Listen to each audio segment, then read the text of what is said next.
एक बार फिर आप सबका स्वागत है चैनल मावी एमसीक्यू क्लासेस पर। इस पर आपको 9th व 10th क्लास के सब्जेक्ट सोशल साइंस व 11th व 12th क्लास के सब्जेक्ट सोशियोलॉजी के सभी चैप्टर्स के एमसीक्यू के वीडियो प्राप्त होते हैं, जो कि एनसीईआरटी की बुक्स पर आधारित हैं। आज की ये वीडियो 9th क्लास की सोशल साइंस की बुक लोकतांत्रिक राजनीति के चैप्टर चुनावी राजनीति पर आधारित है।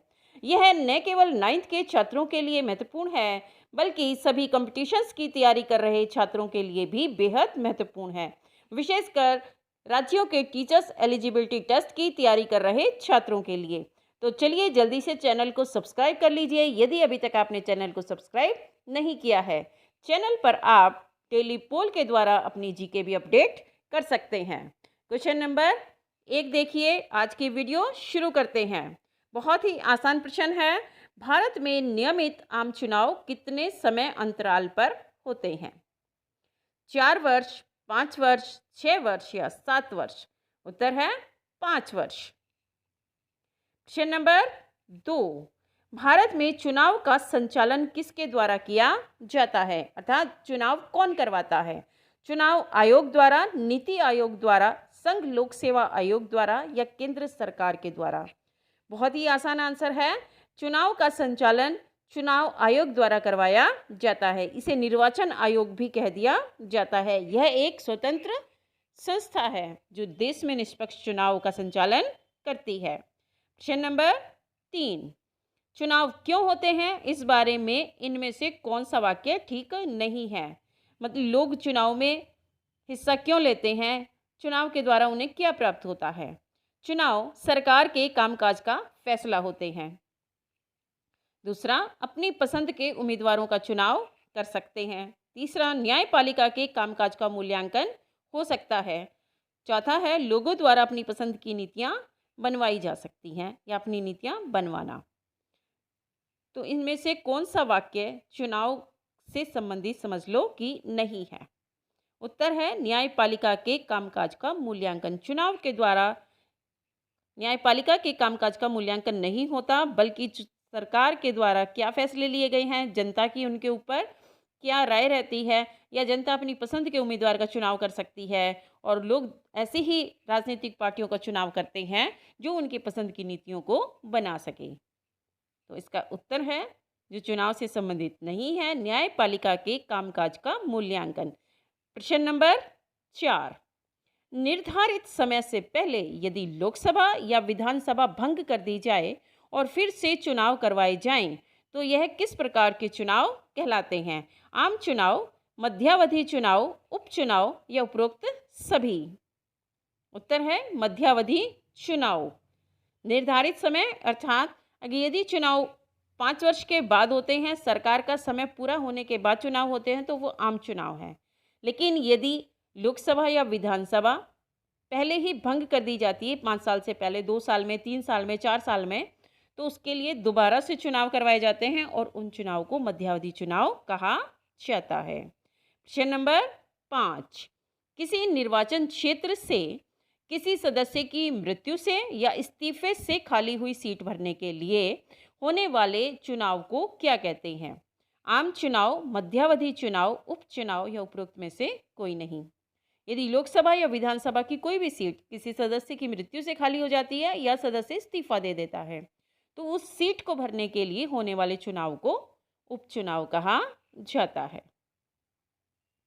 प्रश्न नंबर 6, लोकतांत्रिक चुनाव के लिए निम्नलिखित में से क्या आवश्यक है?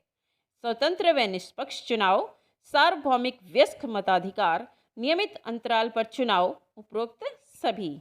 उत्तर है उपरोक्त सभी। लोकतांत्रिक चुनाव के लिए सभी का होना आवश्यक है। प्रश्न नंबर 7, चुनाव के उद्देश्य से देश को विभिन्न क्षेत्रों में बांटने की प्रक्रिया, जिसके अंतर्गत प्रत्येक भौगोलिक क्षेत्र के मतदाता अपने लिए एक प्रतिनिधि का चुनाव करते हैं।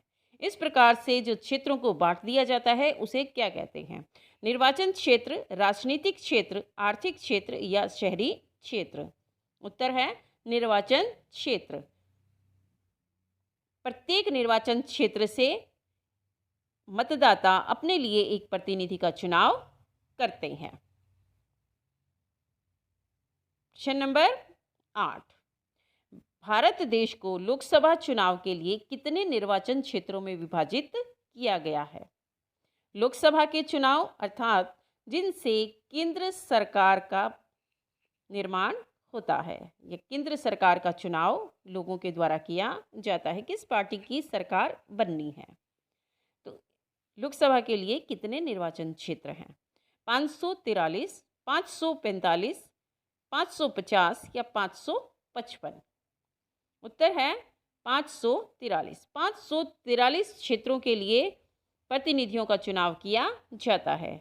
वैसे लोकसभा में 545 सीट हैं, 545 सदस्य हो सकते हैं लोकसभा में, जिनमें से 2 सदस्यों का चुनाव नहीं होता बल्कि उन्हें मनोनीत किया जाता है। चुनाव होता है 543 सदस्यों के लिए। प्रश्न नंबर 9, लोकसभा क्षेत्र से चुने गए प्रतिनिधि को क्या कहते हैं?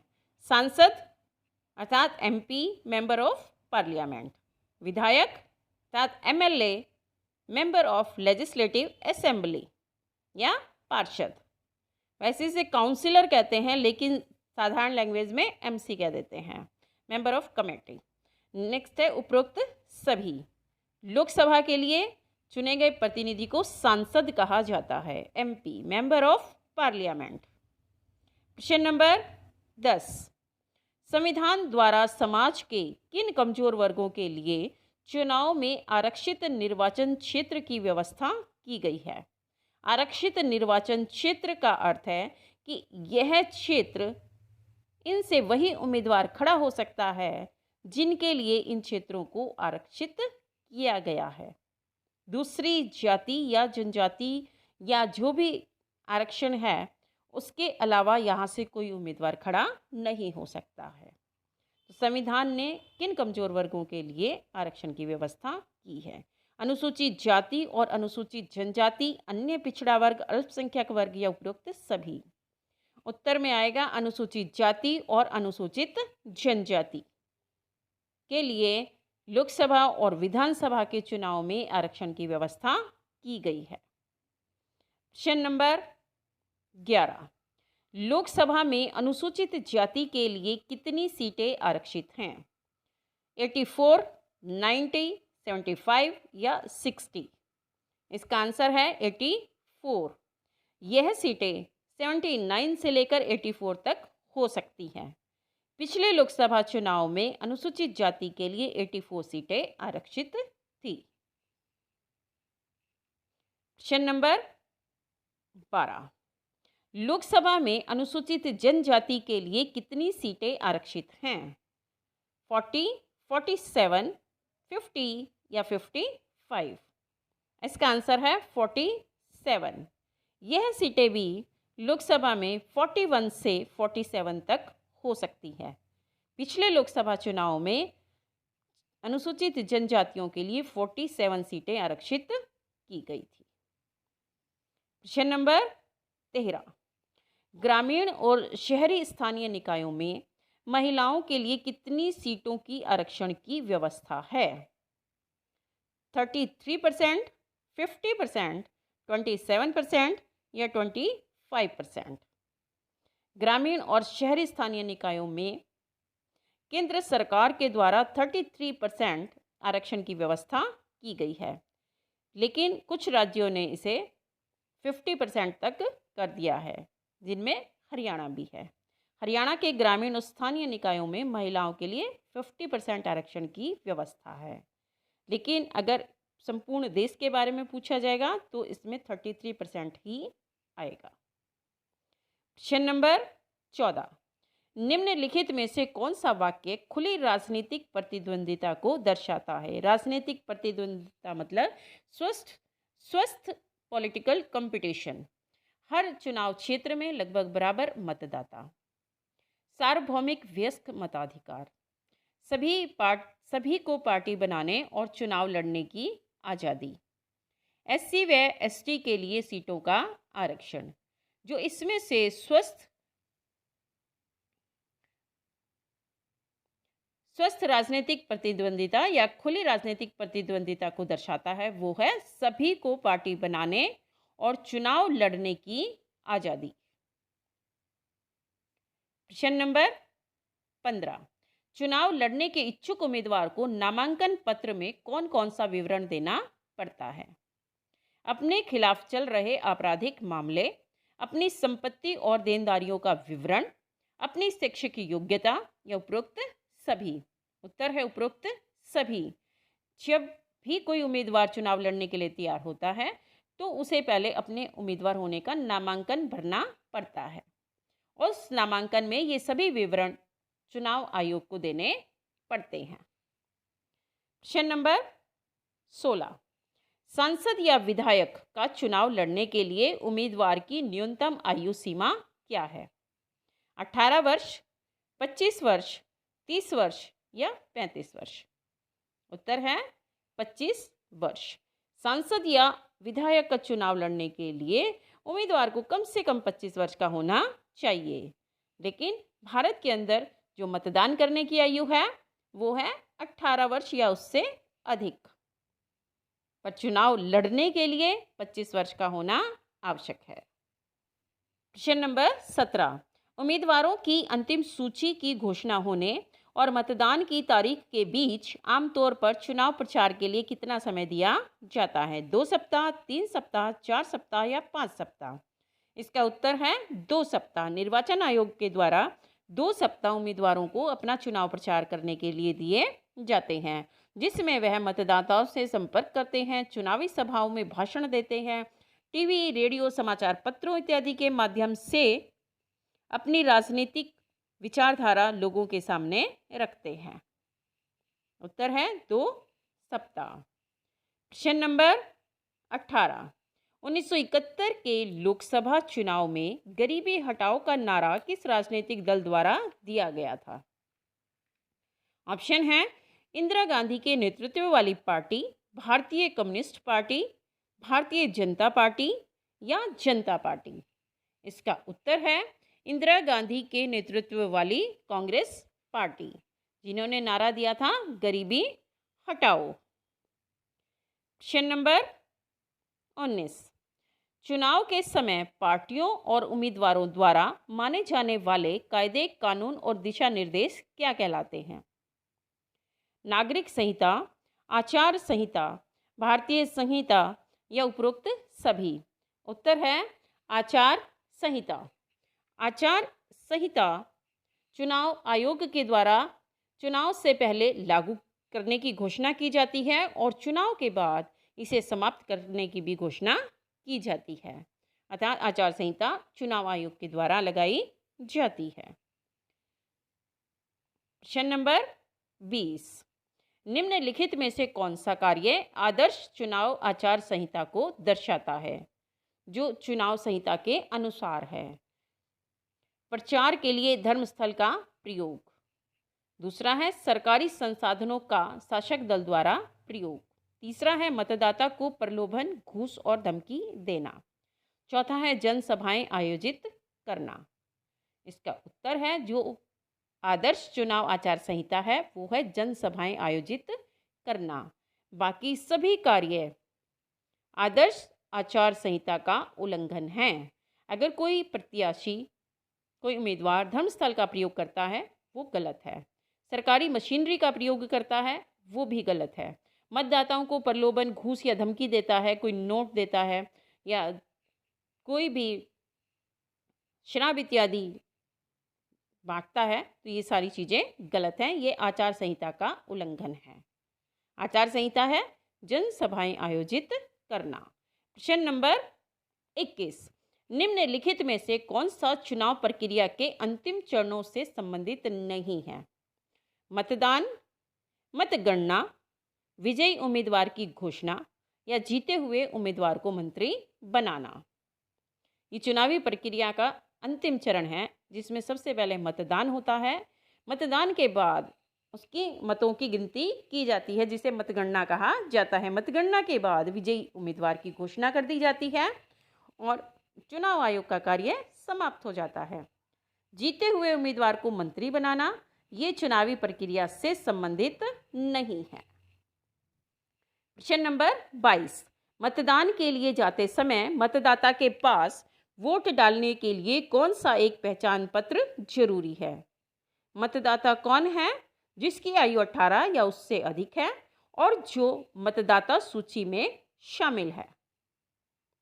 उसे मतदान करने के लिए क्या चाहिए? वोटर कार्ड, राशन कार्ड, आधार कार्ड या उपरोक्त में से कोई भी एक? इसका उत्तर है उपरोक्त में से कोई भी एक। वैसे तो वोटर कार्ड अधिकतर वोटर कार्ड यानी कि जो वोट डालने जा रहा है उसका जो कार्ड बनाया जाता है, तो वोटर कार्ड सबसे ज़्यादा लोग लेकर जाते हैं। लेकिन अगर किसी के पास नहीं है और उसका नाम मतदाता सूची में शामिल है तो वो अपना राशन कार्ड लेकर या आधार कार्ड लेकर भी मतदान कर सकता है। प्रश्न नंबर 23, स्वतंत्र चुनाव आयोग के महत्वपूर्ण कार्य क्या हैं? चुनाव की अधिसूचना जारी करना, आदर्श चुनाव संहिता लागू करना, चुनाव के दौरान सरकार को दिशा निर्देश देना, उपरोक्त सभी। ये सभी कार्य चुनाव आयोग के हैं। चुनाव के समय सरकार को निर्देश देने का काम चुनाव आयोग के द्वारा ही किया जाता है और वो जो निर्देश हैं वो चुनाव के संचालन से संबंधित ही होते हैं। आंसर है उपरोक्त सभी। प्रश्न नंबर 24, भारत के चुनाव लोकतांत्रिक हैं यह बताने के लिए इनमें से कौन सा सही कारण नहीं है? भारत में चुनाव आयोग काफ़ी शक्तिशाली है, ठीक है। भारत में दुनिया के सबसे ज़्यादा मतदाता हैं, ये बात भी ठीक है। हारी हुई पार्टियों द्वारा जनादेश स्वीकार करना, भारत में जो भी पार्टी हार जाती है वो जनादेश स्वीकार करती है। जनादेश मतलब जनता का आदेश, भाई जनता ने उसे नहीं चुना है तो वो उसके लिए दोबारा तैयारी करेगी, अगले आने वाले चुनाव में तैयारी करेगी, लेकिन उस चीज़ को स्वीकार कर लेती है। राजनीतिक दलों में परिवारवाद का होना, ये लोकतांत्रिक चुनाव से संबंधित नहीं है। यही इसका उत्तर है। प्रश्न नंबर 25, निम्नलिखित में से कौन सी स्वतंत्र और निष्पक्ष चुनाव के लिए चुनौती नहीं है? आधारिक पृष्ठभूमि वाले उम्मीदवार, अर्थात ये लोकतंत्र के लिए या स्वतंत्र और निष्पक्ष चुनाव के लिए चुनौती हैं। ऐसे उम्मीदवार जो आपराधिक किस्म के हैं। दूसरा है राजनीतिक दलों में वंशवाद, ये भी चुनौती है। ज़्यादा रुपए पैसे वाले उम्मीदवारों का दबदबा, यानी कि राजनीतिक दलों द्वारा उन्हीं उम्मीदवारों को टिकट दिए जाते हैं जिनके पास खर्च करने के लिए ज़्यादा रुपए पैसे होते हैं, और उम्मीदवारों को चुनाव लड़ने का समान अधिकार, तो ये चुनौती नहीं है, ये स्वतंत्र और निष्पक्ष के लिए जरूरी गुण हैं। आपको यह वीडियो कैसी लगी? वीडियो पे कमेंट करें, वीडियो को लाइक करें, शेयर करें, और अगर अभी तक आपने चैनल को सब्सक्राइब नहीं किया है तो चैनल को सब्सक्राइब कर लें। आपको वीडियो से रिलेटेड कोई भी क्वेरी हो आप चैनल में जाकर पूछ सकते हैं, और साथ ही चैनल पर डेली पोल के द्वारा एक क्वेश्चन आपके लिए पूछा जाता है, आपसे पूछा जाता है, आप उसके द्वारा भी अपनी जीके को अपडेट कर सकते हैं। धन्यवाद।